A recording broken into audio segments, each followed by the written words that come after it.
Till time I'm sharing the screen.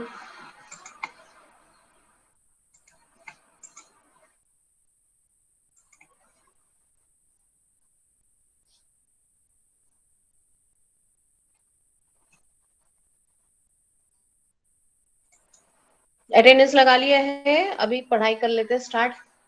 Okay, sixth unit is going on, and the half portion, which is nothing but the neutral grounding, that we are covering up today only, and thereafter we are switching to the second topic of this one. Okay, methods of neutral grounding था, ये 4 methods हमने पढ़ी थी, उसमें से 3 method हमारी हो गई है Peterson coil grounding. Now the first initial question जो था वो ये था, discuss the need of neutral grounding in the power system.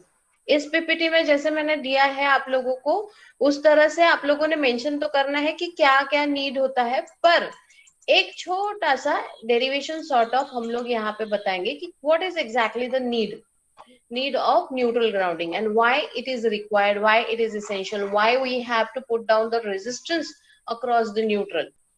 Okay, तो थोड़ा सा एक टॉपिक के हिसाब से हम लोग उसको पढ़ने की कोशिश करेंगे. ना one more question is there. एक तो हमने पीटरसन कॉइल अभी नहीं पढ़ा, क्योंकि पीटरसन कॉइल इसीलिए नहीं पढ़ा कि ये जो नीड हम यहाँ डिफाइन कराएंगे, इसको हम लोग समझेंगे, उस पर्टिकुलर नीड को एक्सप्लेन करने के बाद में पीटरसन कॉइल कैसे लगाया जाता है वो और आसान हो जाएगा. ओके, सो फिर one more question is there. एक और क्वेश्चन आता है, explain the arcing ground, isn't it? What is the meaning of arcing ground? अब इसमें क्या बोला है उन्होंने, during arcing ground the voltage of healthy phases rises from, या फिर healthy phase rises from phase voltage to line voltage, that is it becomes root 3 times vp phase.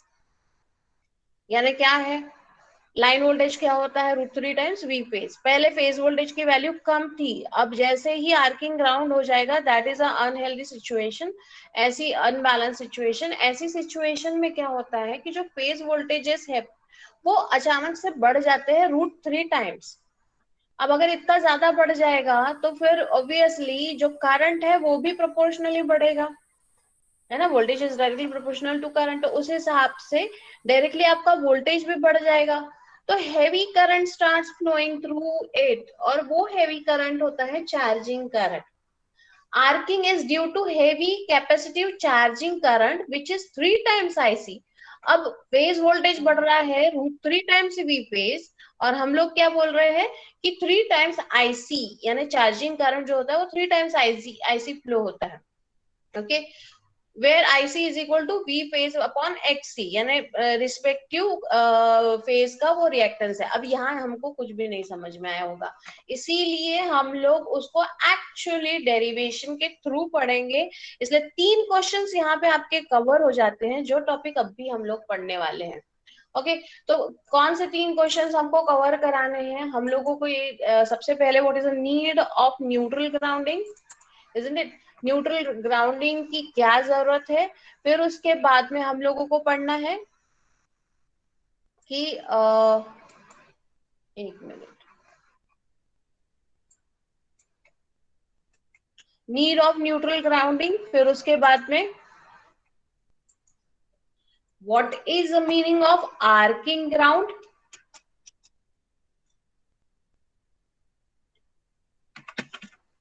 what is the need, what is the meaning of arcing ground, और तीसरा what is the use of, what is a Peterson coil, isn't it? What is a Peterson coil? ये हम लोगों को 3 चीजें यहाँ पे इसी पर्टिकुलर टॉपिक में पढ़ना है. Okay, so this one is nothing but the reason why we need the neutral grounding. इसलिए पहला बस यहाँ पे मैंने नीड ऑफ न्यूट्रल ग्राउंडिंग ऐसा लिखा हुआ है, but still it is covering 3 questions. Okay, what is arcing ground, what is the need of neutral grounding, and third one what is the Peterson coil. In the Peterson coil आपको ये चीजें भी mention करना है. अब इसमें हम लोग क्या कर रहे हैं, पहले हमने डेफिनेशन लिखी, arcing ground is an electrical phenomena in which voltage of faulty phase, due to the voltage of faulty phase, the capacitive charging current, the voltage of healthy phases rises to root 3 times. Okay, इसको हम लोग थोड़ा सा correction कर लेंगे. Okay, अब उसके बाद now consider a system with isolated grounding और अनग्राउंडेड सिस्टम। हम लोग क्या कंसीडर कर रहे हैं कि अनग्राउंडेड सिस्टम हम ले रहे हैं एक, ठीक है, अनग्राउंडेड सिस्टम या फिर आइसोलेटेड ग्राउंडिंग बोलेंगे। So this one is A phase, this one is B phase and this one is C phase. ये तीनों फेजेस यहाँ पे रहेंगे। इन तीनों फेजेस में से अगर ये तीन फेजेस, आप तीनों फेजेस में आई आई बी और आईसी ये तीन करंट्स फ्लो होंगे।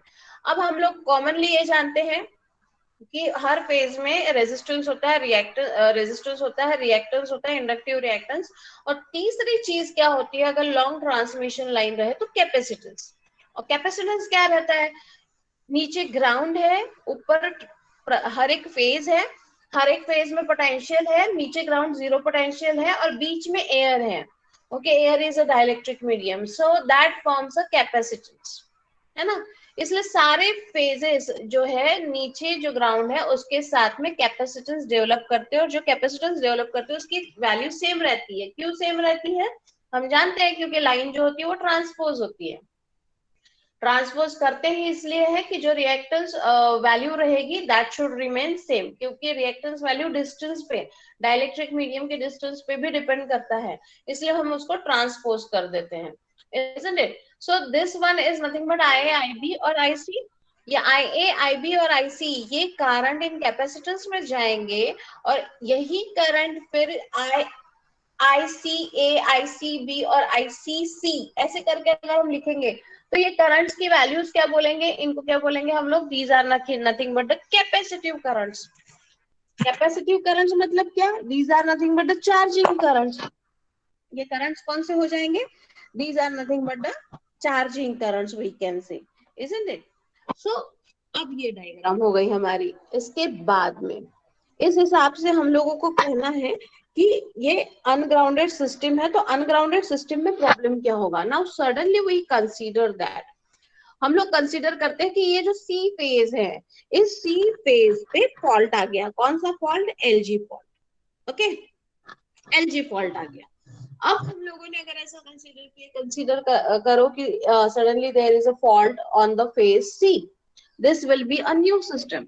अब न्यू सिस्टम है, उसके बाद में हम लोगों को दिख रहा है यहाँ पे कि अभी दो फेजेस हेल्दी है, दो फेजेस जो है वो हेल्दी है, और फिर एक फेज जो है उसमें फॉल्ट आ गया है, एक फेज में एलजी फॉल्ट आ गया है।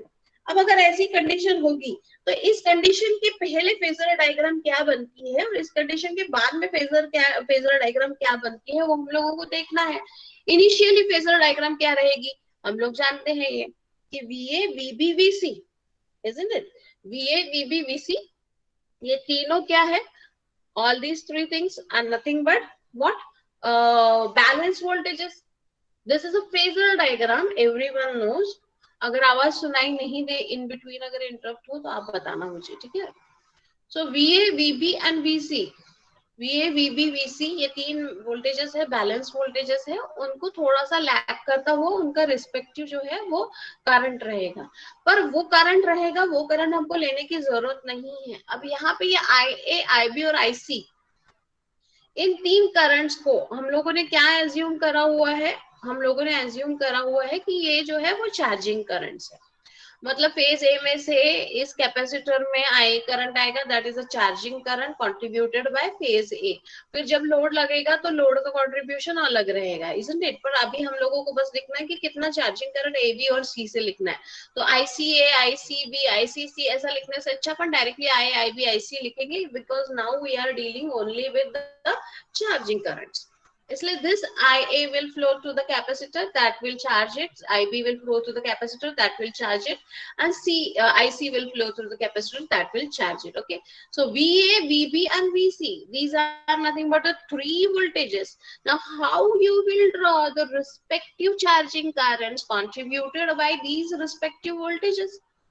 Obviously जो current होता है वो lead करता है ना 90 डिग्री, इसलिए जो VA है उससे जो चार्जिंग करंट लिया जाएगा वो यहाँ पे आप देख रहे हो, if cursor is visible to you, that is leading the VA by 90 degree.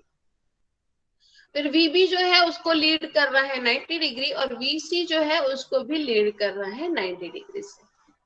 ठीक है ना। तो ये VA, VB, VC ये रिस्पेक्टिव अपने अपने क्या लिए हुए हैं, ये सारे वोल्टेजेस है, फेज वोल्टेजेस है, और फिर उन फेज वोल्टेजेस से करंट्स आ रहे हैं capacitive currents, isn't it? Now clear. अब उसके बाद में now consider there is a fault. अब कंसीडर करते हैं, ये फेजर डायग्राम क्लियर हुई होगी आपको। IA is equal to IB is equal to IC, that is equal to 120 degree equal है और 120 डिग्री फेज डिफरेंस है। ओके, अब जैसे ही फॉल्ट होगा, जैसे ही फॉल्ट होगा तो फॉल्ट करंट, यहां से फॉल्ट करंट फ्लो होना शुरू हो जाएगा। ओके, शॉर्ट सर्किट हो जाएगी वो लाइन, शॉर्ट सर्किट हो गई तो कैपेसिटेंस थोड़ी ना बचेगा। कैपेसिटेंस कब होता है, जब उस फेज और ग्राउंड के बीच में क्या होता है, डाइलेक्ट्रिक मीडियम। अब यहाँ तो ये शॉर्ट हो गया, मीन्स उस पर्टिकुलर लाइन का चार्जिंग करंट जो होगा वो अब वहां जो कैपेसिटेंस है वो आपको दिखेगा नहीं। पर वहां से क्या प्रॉब्लम हो गई, यहाँ एक न्यूट्रल है, ये दोनों कैपेसिटर IA और IB जो है ये कैपेसिटेंसेस हेल्दी है। यहाँ ये सिस्टम कैसी है देखो, अनग्राउंडेड सिस्टम है। हाँ, अनग्राउंडेड सिस्टम में क्या प्रॉब्लम होती है, अब यहाँ से IA और IB फ्लो हो रहे हैं, यहाँ ये ग्राउंड है, यहाँ पे LG फॉल्ट हुआ, यहाँ पे ये ग्राउंड है, मतलब IA प्लस IB ये दोनों का समेशन, इसको पाथ कहाँ से मिलेगा, ग्राउंड से जाते हुए इस LG फॉल्ट में मिलेगा, isn't it? IA plus IB इन दोनों का समेशन हो जाएगा, यहाँ ग्राउंड है, करंट तभी फ्लो होता है ना जब पाथ क्लोज हो। सो IA प्लस IB इन दोनों का समेशन टोटल IC जो है वो IC वैल्यू हो गई। पहले IC क्या था, पहले IC कंट्रीब्यूट हो रहा था इस फेज वोल्टेज की वजह से VC, पर अब IC की वैल्यू चेंज हो गई। IC की वैल्यू अब क्या होगी, IA प्लस IB। IC की वैल्यू अब क्या है, that is nothing but IA plus IB. Initially, the current was flowing towards point C from that neutral point, isn't it? जब अनबैलेंस सिचुएशन, फॉल्ट नहीं हुआ था, प्री फॉल्ट सिचुएशन था, तब I और IB का डायरेक्शन तो सही था और IC का भी डायरेक्शन I और IB के तरह से ही पॉइंट C की तरफ फ्लो हो रहा था। पर जैसे ही फॉल्ट हो जाता है तब क्या हो जाता है, इस IC की वैल्यू भी चेंज हो जाती है, प्लस IC की डायरेक्शन भी चेंज हो जाती है। Okay, that direction will get change. अब कैसे है, ये डायरेक्शन चेंज हुई है, मतलब ये यहां से यहां पहुंच रहा है। अब ये पॉइंट जीरो पोटेंशियल पे पहुंच गया, ये पॉइंट जीरो पोटेंशियल पे पहुंच गया, मतलब ये जो C पॉइंट है वो भी यहां से इस कॉमन पॉइंट पे आ गया, है ना। ये जो C पॉइंट है वो यहां से इस कॉमन पॉइंट पे आ जाएगा, क्योंकि अब इसका पोटेंशियल जीरो हो गया। Means now what is the voltage, what is the voltage across phase A and what is the voltage across phase B? Phase A के अक्रॉस में वोल्टेज क्या हो जाएगा, VAC, पहले क्या था, VAN था, है ना। फेज वोल्टेज क्या था, VAN, अब क्या हो गया है, VAC एंड VBC। पहले कौन सा वोल्टेज था, VAN था, अब क्या हो रहा है, ये जो C पॉइंट है ये पॉइंट न्यूट्रल हो गया है, न्यूट्रल मतलब ग्राउंड हो गया है, ये ग्राउंड होने की वजह से ये पॉइंट यहाँ से शिफ्ट होके शॉर्ट सर्किट है, वो शॉर्ट सर्किट मतलब it will shift towards that neutral point और C will locate over here. C पहुंच गया यहाँ पे, C अगर यहाँ पे पहुंच गया तो अब सिस्टम में दो वोल्टेजेस है, कौन से वोल्टेजेस है, VAC and VAB, sorry VBC। ये दोनों वोल्टेजेस क्या हो जाते हैं, लाइन वोल्टेजेस। ये दोनों वोल्टेजेस अगर लाइन वोल्टेजेस बन जाएंगे तो इनका मैग्नीट्यूड बढ़ जाएगा √3 टाइम्स V फेज, इसलिए इसका मैग्नीट्यूड क्या हो जाता है, बढ़ जाता है by √3 times, because now these voltages are getting converted into nothing but line voltages which are nothing but VAC and VBC। एक ये पॉइंट C यहाँ पे शिफ्ट हो गया, इसलिए ये जो फेज वोल्टेजेस है वो कन्वर्ट हो गए हैं, वो कन्वर्ट किस में हो गए, लाइन वोल्टेजेस में, इसलिए उनकी वैल्यू अब क्या बन गई है, √3 V फेज, isn't it? दूसरा ये जो IC करंट है उसका डायरेक्शन भी रिवर्स हो गया है, उसकी वैल्यू क्या बन गई है, I charging is equal to IC, I charging is equal to IC। अब करंट यहाँ से यहाँ पहुंचा है ना, मतलब करंट विल मूव, तो करंट की डायरेक्शन भी क्या हो जाएगी, चेंज। ओके, करंट की डायरेक्शन भी हो जाएगी आपकी चेंज। अब देखते हैं, now as shown in the figure, यही वाला लिखा हुआ है, after LG fault phase C will connect to ground and the current will remain in the healthy phases only, which will sum up in the phase C as it provides the return path to the current I plus IB. Okay, due to अब ये current जाएगा कहां से, ये current बढ़ गया है ना, अब ये करंट जाएगा कहां से, इसको तो कोई रिटर्न पाथ नहीं मिल रहा।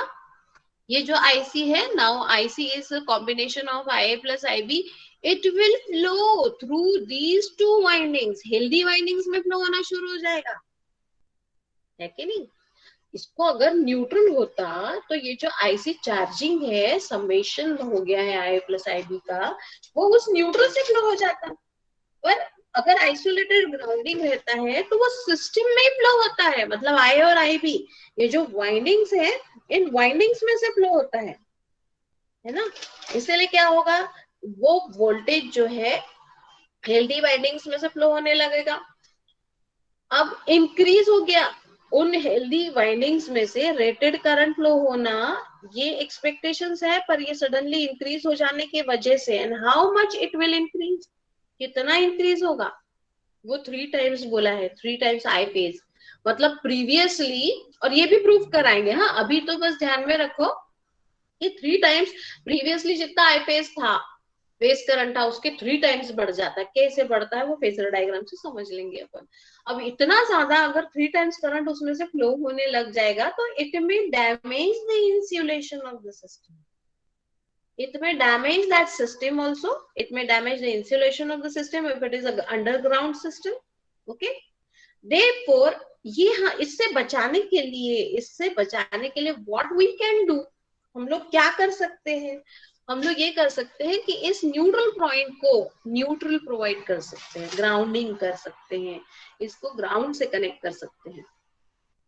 इसीलिए क्या होगा, अगर जब ये न्यूट्रल पॉइंट ग्राउंड से कनेक्टेड रहता तो करंट की टेंडेंसी होती है ना, करंट की टेंडेंसी कहाँ होगी, ऑब्वियसली शॉर्ट सर्किट से फ्लो होगा ना, इन सिस्टम से क्यों फ्लो होगा, वाइंडिंग से क्यों जाएगा।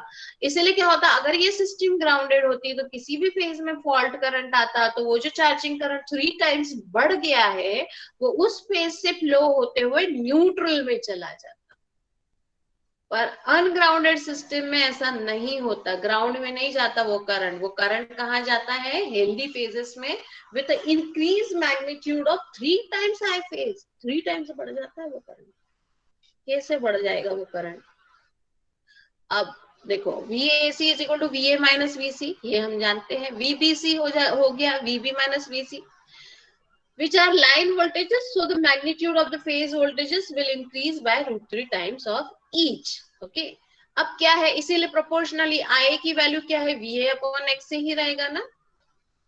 इस I की वैल्यू क्या रहेगी, जो VA है अपॉन जो XC वैल्यू है, वो IB की वैल्यू क्या रहेगी, जो VB है, और जो XC value, XC is a combination of that inductors plus that capacitors. Okay, so XC जो है I और IB की वैल्यू रिस्पेक्टिव वैल्यूज रहेगी।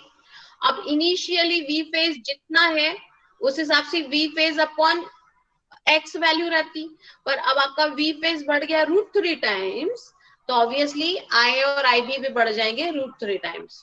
Okay, so both the current will also increase by √3 times as VP reactance will remain constant, वो तो उतना ही है। अब ये फेजर डायग्राम देखते हैं। ओके, फेजर डायग्राम के हिसाब से हमारे पास 2 वोल्टेजेस हैं।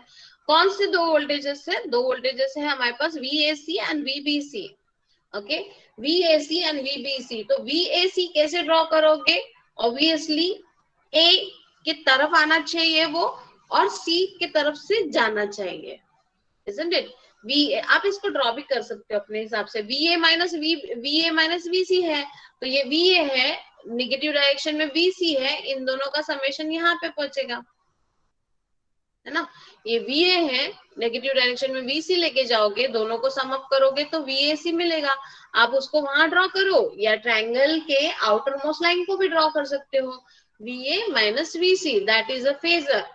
ये VA, VB और VC ये डॉटेड लाइन में है, ये प्री फॉल्ट वोल्टेजेस थे, फेज वोल्टेजेस थे, पर जैसे ही फॉल्ट हो गया तो अब ये एग्जिस्ट नहीं करते, अब क्या रहेंगे, वो कन्वर्ट हो गए VAC और VBC में, दो वोल्टेजेस है। So VAC is now between A and C and VBC is between B and C. Okay. अब क्या, ये VBC जो है, वो जो वोल्टेज है उसमें कौन सा करंट कंट्रीब्यूट कर रहा है, IB, isn't it? वो कौन सा करंट कंट्रीब्यूट कर रहा है, IB, और IB ऑब्वियसली इस VBC से 90 डिग्री बनाना पड़ेगा आपको, उसको आपने 90 डिग्री बना दिया। VAC से कौन सा करंट फ्लो होगा, ये VAC, इसमें से कौन सा करंट फ्लो हो रहा है, ये I है ना, B और C से कौन सा करंट फ्लो हो रहा है, दैट इज IB। तो अब ये करंट्स कैसे आएंगे, इसलिए VAC जहां बनाया हुआ है वहां उसको 90 डिग्री लीडिंग करते हुए VA या VAC भी लिख सकते हो आप, ओके। और ये VAC जो है वो √3 टाइम्स बढ़ चुका है, √3 टाइम्स I फेज, वो हमने अभी यहाँ पे प्रूव कराया, यहाँ पे प्रूव कराया। और ये जो IB वैल्यू है वो VBC से 90 डिग्री है, लीडिंग करता हुआ चार्जिंग करंट है, इसलिए √3 टाइम्स I फेज। और इन दोनों का जो समेशन है वो आपका चार्जिंग करंट है, तो पैरेललोग्राम के हिसाब से जो डायगोनल होता है वो 3 टाइम्स आपके जो साइड्स है उसका 3 टाइम्स रहता है, इसलिए IC is equal to what, 3 times I phase, okay. इसलिए कहा जाता है कि इन दोनों का ये जो फेज करंट्स हैं, ये जो चार्जिंग करंट्स हैं, इन दोनों का समेशन होके ये खुद अपने आप में √3 टाइम्स बढ़ जाते हैं, और इन दोनों का समेशन होके जो एक्चुअल चार्जिंग करंट है जो वाइंडिंग्स में से फ्लो होता है वो ये करंट है वो कितने टाइम्स बढ़ेगा, 3 times, it increases by 3 times. This is defined by this particular phasor diagram, isn't it? इसीलिए हम लोगों ने यहाँ पे लिखा है I plus IB is equal to IC, charging current, which is now √3 times I phase, √3 times I phase is equal to 3 times I phase, phasor summation, okay, will now flow through the healthy windings of the machine, which may damage the insulation of the system or it may damage the system also. Therefore, the neutral of any system should be grounded. तो पहला answer आपका ये हुआ पूरा कि what is the need of grounding the neutral, इसका भी answer हुआ। फिर what is the arcing ground? Arcing ground is a phenomena by which the phase voltages, okay, during the fault, the phase voltages increases by √3 times, okay, the phase voltages increases by √3 times, तो उसको क्या कहा जाता है, that is called as arcing ground, okay. अब ये neutral grounding वगैरह जो भी हमने कहा हुआ है, ये न्यूट्रल वाइंडिंग अगर आप लोगों को आर्किंग ग्राउंड अगर आप लोगों को रिड्यूस करना है तो ऑब्वियस बात है ना, क्या करना पड़ेगा आपको, न्यूट्रल प्रोवाइड करना पड़ेगा, न्यूट्रल को ग्राउंड से कनेक्ट करना पड़ेगा। न्यूट्रल को ग्राउंड से अगर आप कनेक्ट करोगे तो उसको रिटर्न पाथ मिल जाएगा, and total current whenever there is a fault, the phase voltage will remain, phase voltage of healthy phases will remain as it is, and that current, extra current will flow towards the ground through the neutral, isn't it? चलो यहां तक के किसी को कोई doubt है? Anyone? Message में लिखो डाउट। हाँ बोलो अनवय। क्लियर है, क्लियर है? Yes ma'am. ओके, बाकी स्टूडेंट्स आया है समझ में? Clear, very good Ninad. 3 questions cover हुए हैं, Sanket, Ninad, Nikita, Lakshmi, okay. 3 questions you have to write. मैं हर बार आपको इसलिए बता रही हूँ बार बार इस चीज को, क्योंकि हमको कंफ्यूज नहीं होना है। 3 क्वेश्चंस आएंगे, तीनों के आंसर्स यही लिखना है। चलो very nice Rohini, Pragya, Nilanshi, Manoj, very nice, okay.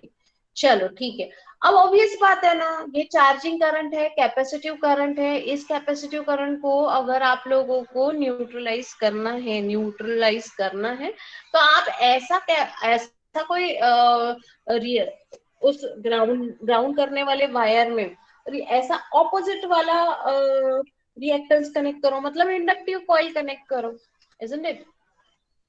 तो पीटरसन आपके जो दो मेथड्स है, सॉलिडली ग्राउंडेड तो सिंपल सिस्टम के लिए होती है, फिर रेजिस्टेंस ग्राउंडिंग थोड़ा सा अगर रेटिंग बढ़ जाएगा, रिएक्टेंस ग्राउंडिंग और पीटरसन कॉइल ग्राउंडिंग।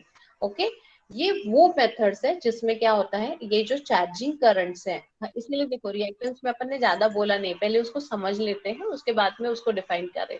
ओके, इसीलिए ये जो रिएक्टेंस ग्राउंडिंग या पीटरसन ग्राउंडिंग है उसमें क्या किया जाता है, इंडक्टिव कॉइल्स कनेक्ट करी जाती है। इंडक्टिव कॉइल्स कनेक्ट करी जाती है तो वो इंडक्टिव कॉइल्स क्या करती है, ये जो एक्सेसिव चार्जिंग करंट है उसको नलीफाई करती है, एक्सेसिव चार्जिंग करंट है उसको वो नलीफाई करती है।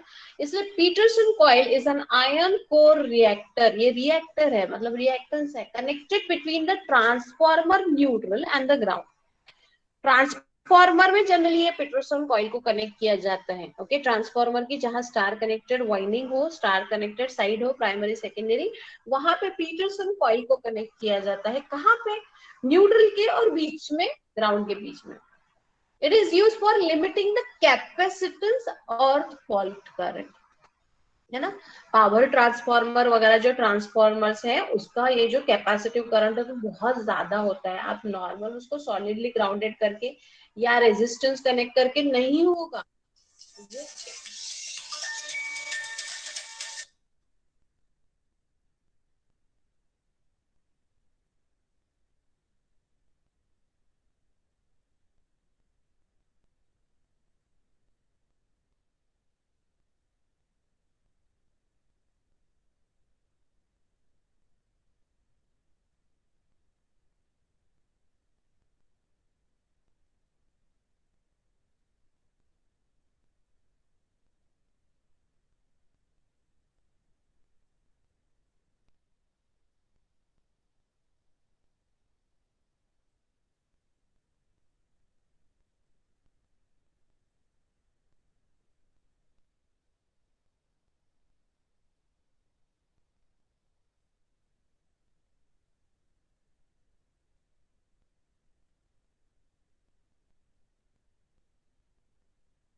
हेलो, ओके, कुणाल ऐकायला येते ना?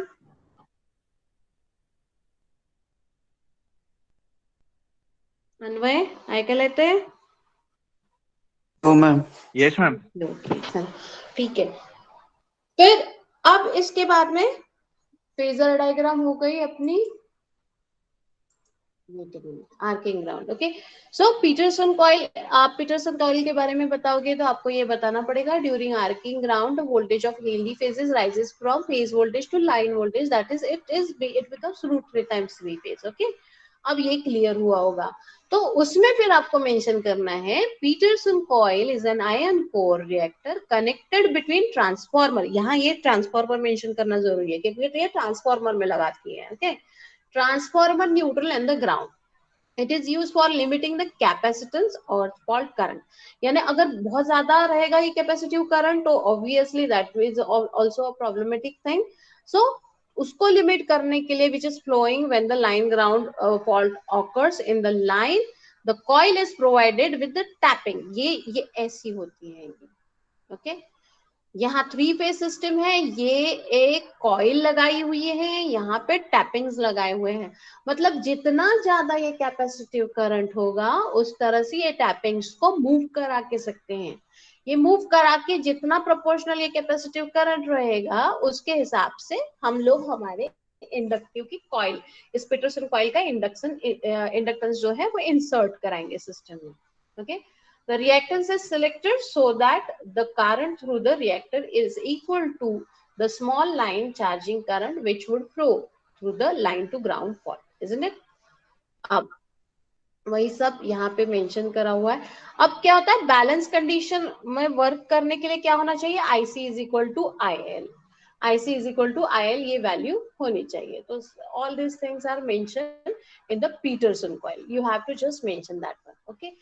few are nothing but advantages as well as disadvantages, पहले देख लेते हैं what are the disadvantages। disadvantages क्या है, कॉस्टली तो रहे नहीं है, आपको टैपिंग के साथ एक कॉइल लगानी है पूरी, उसका उसको इंसुलेशन भी प्रोवाइड करना है, बुशिंग्स प्रोवाइड करना है, ठीक है ना, तो इसलिए वो कॉस्टली होती है, ओके।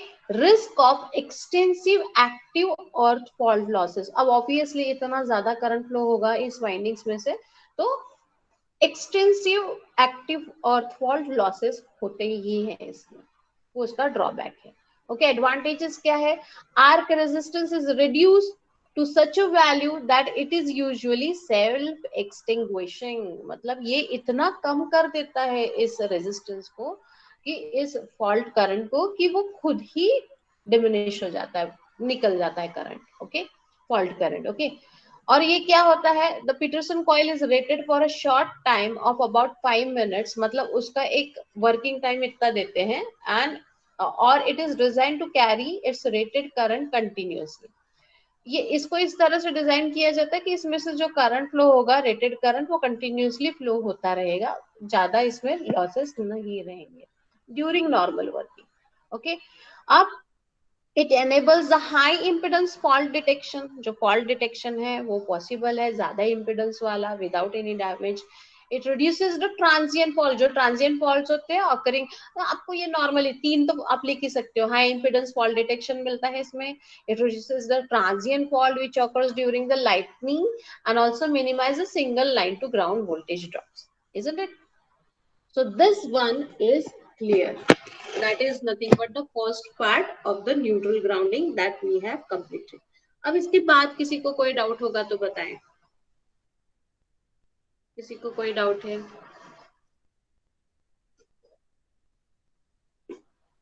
क्लियर है सबको? ठीक है, चलो ओके, फिर हम लोग स्विच ओवर हो जाते हैं नेक्स्ट टॉपिक पे, which is nothing but just one portion is left, that is a numerical, okay, so you write down that numerical। ये थोड़ा सा कॉम्प्लिकेटेड न्यूमेरिकल है, कॉम्प्लिकेटेड नहीं है, मतलब बड़ा न्यूमेरिकल है, और जो न्यूमेरिकल आपको पूछा गया है आपके एग्जाम में वो तो और भी सिंपल है, एग्जाम में पूछा हुआ है वो उसका हाफ ही पोर्शन है। हमने आपको बोला था इसमें 2 ही न्यूमेरिकल आते हैं, एक ये न्यूमेरिकल है और एक न्यूमेरिकल शायद यहाँ से निकाल दिया मैंने, तो एक न्यूमेरिकल मैं आपको बताती हूँ, ओके।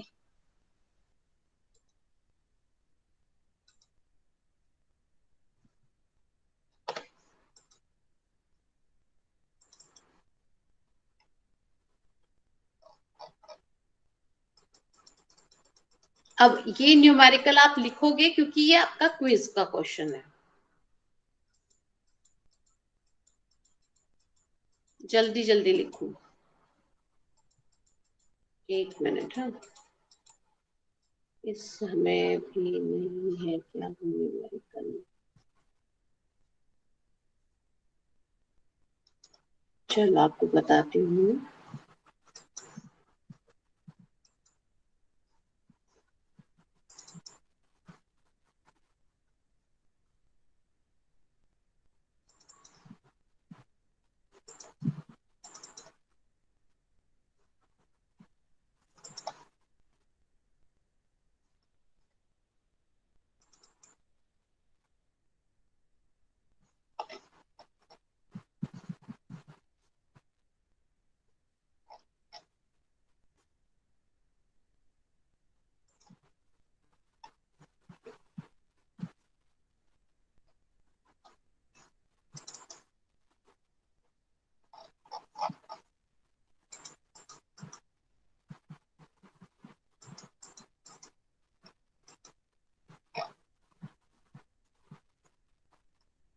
हाँ लिखो, ये वाला कैलकुलेट द रिएक्टेंस। ये देखो, derive an expression for reactance of the Peter coil in terms of capacitance of the protected line. Okay, capacitance of the protected line, इतना लिखो।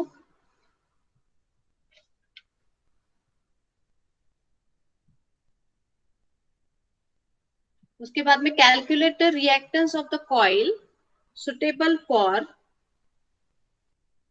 calculate the reactance of the coil suitable for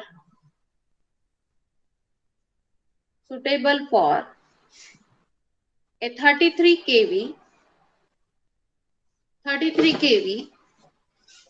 3-phase transmission line system। लिख लो ये numerical.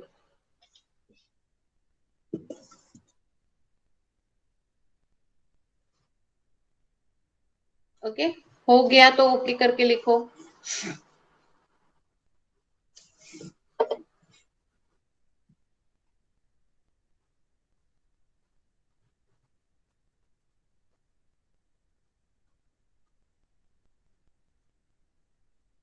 हो गया तो okay करके लिखो, numerically लिखना है बस।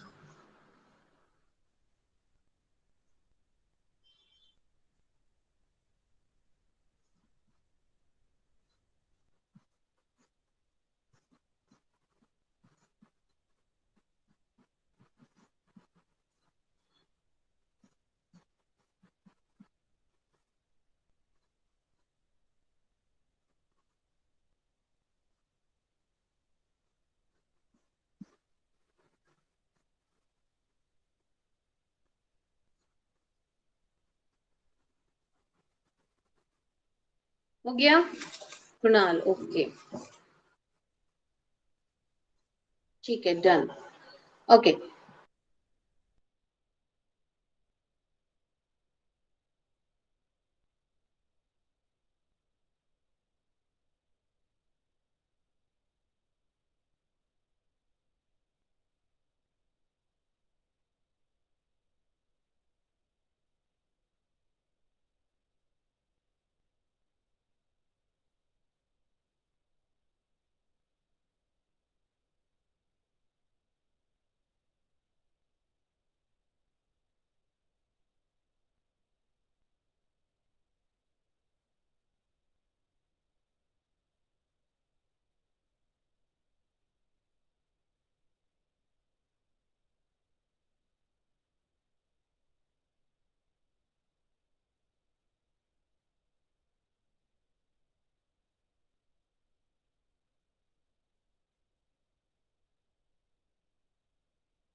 ओके, एक मिनट। अभी मेरे पास लिखा हुआ नहीं है ये चीज ना, मैं आप लोगों को वैसे ही बताती हूँ। सिंपल सा है। इसमें पहला पोर्शन जो लिखा हुआ है न्यूमेरिकल में, ये क्या लिखा है? Derive an expression for reactance of the Peterson coil in terms of capacitance of the protected line.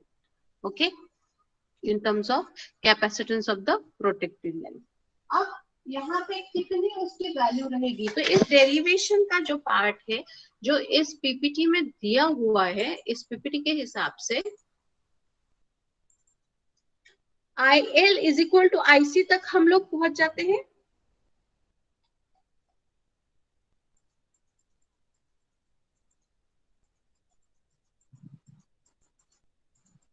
Okay, this one is a derivation. IL is equal to IC. If IC is equal to IL, there will be no current through the ground. Okay, and there will be no tendency of arcing grounds to occur. So with the help of Peterson coil, arc resistance is reduced to such a value that it is self-extinguishing. आपको ये mention करना है यहाँ पे. Okay, and therefore Peterson coil is also known as ground fault neutralizer. ये एक याद रखना. Okay, Peterson coil को क्या बोला जाता है? Ground fault neutralizer और आर्क सस्पेंशन कॉइल. इसके लिए न्यूमेरिकल में भी काफी बार पीटरसन कॉइल का एक क्वेश्चन होता है, पर वो किसके लिए पूछा जाता है? आर्क सस्पेंशन कॉइल करके भी पूछा जाएगा.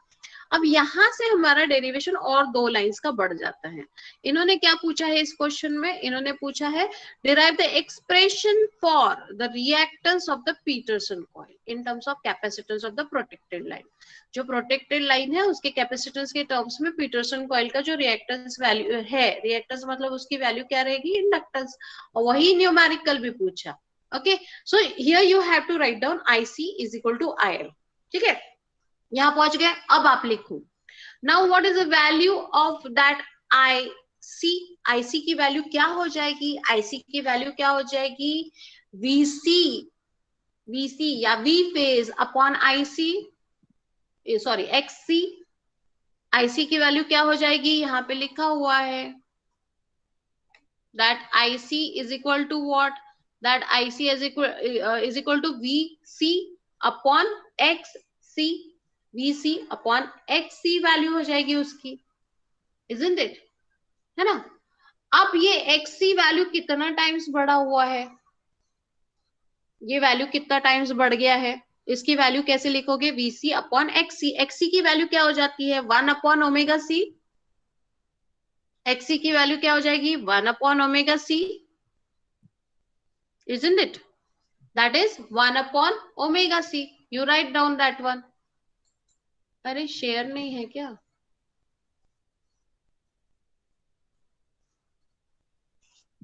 PDF ओपन है ना?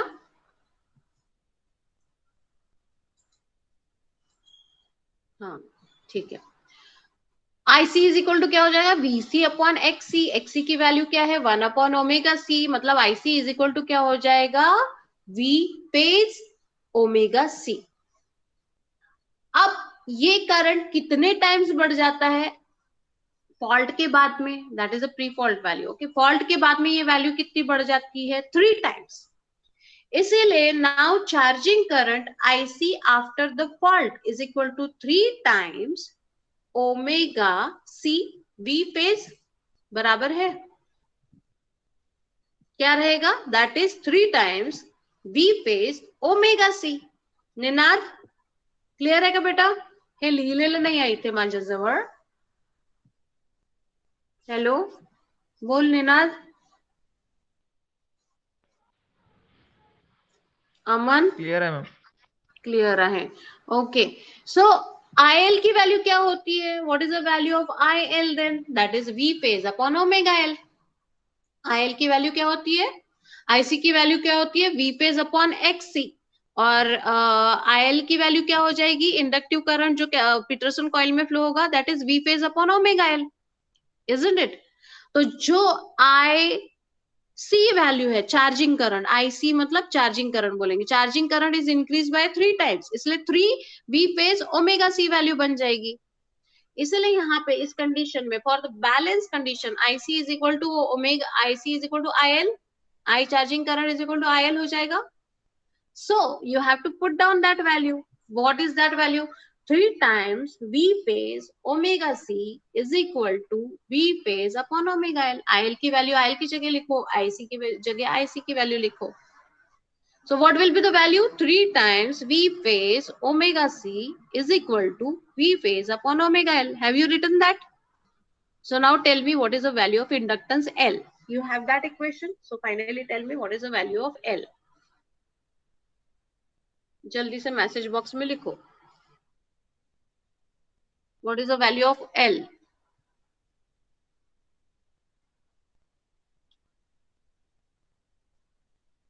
नहीं समझ में आया तो switch on your mic and ask me. That is a derivation. ये जो क्वेश्चन पूछा हुआ है इसका ये आंसर है। Okay, discuss derive the expression for capacitance, 7 marks का है ये, 3 to 4 मार्क्स का तो ये डेरिवेशन पोर्शन आता है। डेरिवेशन का अपन ने मैक्सिमम पोर्शन किया था, थोड़ा सा पोर्शन जो बचा था हमारा वो ये वाला पोर्शन था। IC is equal to IL, IC की वैल्यू लिखो, आईएल की वैल्यू लिखो और एल की वैल्यू बताओ, उस पे बेस वो न्यूमेरिकल है। ओके, उस पे बेस्ड वो न्यूमेरिकल है। So what is the value of that one, जल्दी बताओ रे। L is equal to,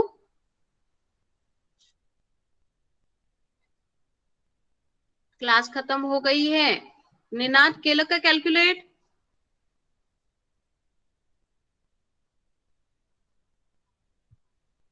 1/3 omega square C. Very good, 1/3 omega, लवकर लवकर सांगत जाणार रे, क्लास संपला ना आपला। 1/3 omega square c, so that is the answer, 1/3 omega, 1/3 omega square c. So now I have given you the numerical, this numerical I have given you. Now this is a very simple direct numerical. c की value यहाँ पे दिया हुआ है, 33 kV line है वो, 3 phase system है वो, उसको अगर आप सॉल्व करना चाहोगे, how you will be able to solve that. Okay, हाँ इसमें एक और चीज ऐड कर सकते हो, 50 hertz system, assuming the system to be 50 hertz, isn't it? And so you have to solve down that numerical. I'll be giving you that in the quiz, isn't it? Simple सा numerical है, उसको करवाने की जरूरत नहीं है। आपको reactance की वैल्यू कैलकुलेट करनी है। रिएक्टेंस की वैल्यू क्या होती है, that is nothing but omega L. L नहीं होता, इंडक्टेंस बोला होता, कॉइल का एल वैल्यू बोला होता तो एल कैलकुलेट करते, तो एल कैलकुलेट करके ओमेगा एल बताना है आपको, isn't it? So now you have to directly solve that. L is equal to 1/omega square. Omega square का है अलावा ओमेगा स्क्वायर सी, सी की वैल्यू है आपके पास में, that is the L, and so now accordingly you have to calculate nothing but omega L value, isn't it? चलो ठीक है, इसको लो, इस न्यूमेरिकल को, और इसको सॉल्व करना है। Okay, now we end up our class over here. Okay, जिसको किसी को प्रॉब्लम है वो मुझे पूछ सकता है, और नाउ यू कैन